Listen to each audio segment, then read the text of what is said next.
The Berbers, as they are known to the world, or as they like to call themselves, the Amazigh, which literally means the free people, are an ethnic group indigenous to the North African region. They are the descendants of its pre-Arab inhabitants.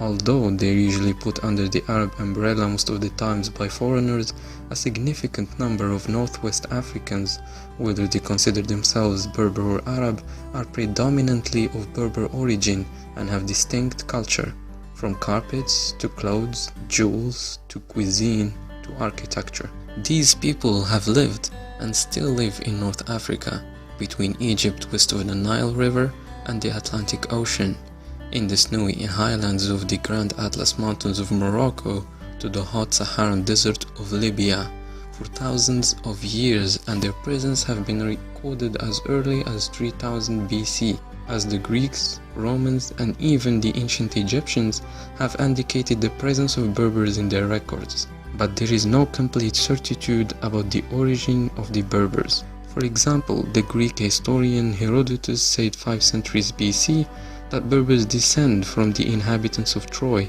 who had sought refuge in North Africa after their city was conquered by the Greeks. A few centuries later, the Roman historian Sallustus claimed they originated from Persia.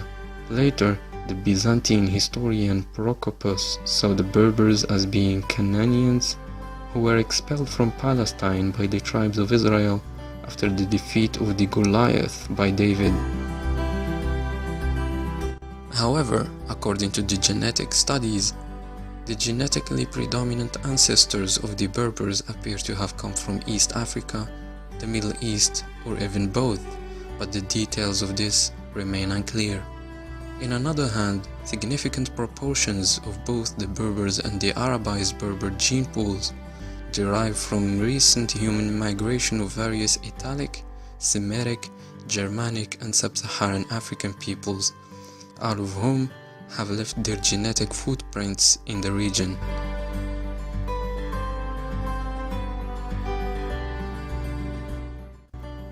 The Berber people have been called by many names throughout history. In the Greek period, the Berbers were known as Libyans, a Greek term for the inhabitants of Northwest Africa. Their lands were called Libya and extended from modern Morocco to the western Siwa oasis in modern-day Egypt, where 20,000 Berbers still live, and the Berber Siwi language is still spoken till this day. They were also called Numidians and Africans by the Romans, and Moors by Spain and medieval Europe.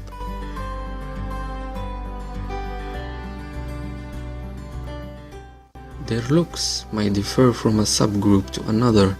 The Tuareg, for example, which is a Berber nomad group that lives in the south of the Saharan desert, look quite black. The Shluh, who live in mid-Morocco, look fairly light-skinned. The Rifians and the Kabyles that live in northern Morocco and northeast Algeria respectively look very light-skinned.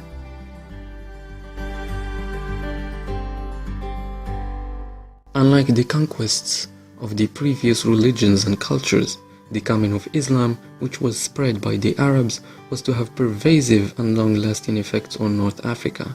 The new faith in its various forms would penetrate nearly all segments of society, bringing with it armies, learned men, and in large parts, replacing tribal practices and loyalties with new social norms and political idioms. Nonetheless, the Islamization and Arabization of the region were complicated and long processes, as it took the Berbers several centuries to finally convert to Islam after many revolts. It was not until around the 12th century, under the powerful Berber dynasties of Almohads and Almoravids that originated from Morocco and adopted Islam in their rule, that this new religion flourished in the North African societies. They were mostly known for their Muslim-influenced architecture, the traces of which can still be found in Portugal, Spain, as well as in Morocco and Algeria. The Arabization and the cultural and linguistic oppression of the Berbers in the region, however, has continued until lately. After the independence of Algeria and Morocco from France, the democratic transformation has begun, and the demand for more freedom and recognition of the Berber population sparked with it in both countries. Algeria, as a result, has recognized the Berber language as a national language in 2002, with some restrictions, followed by Morocco, whose constitution was replaced in 2011 and recognized the Berbers fully and their language as a national language.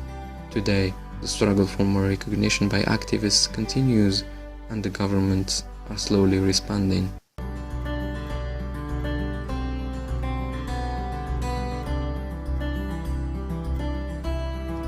If you liked the video, please subscribe to the channel.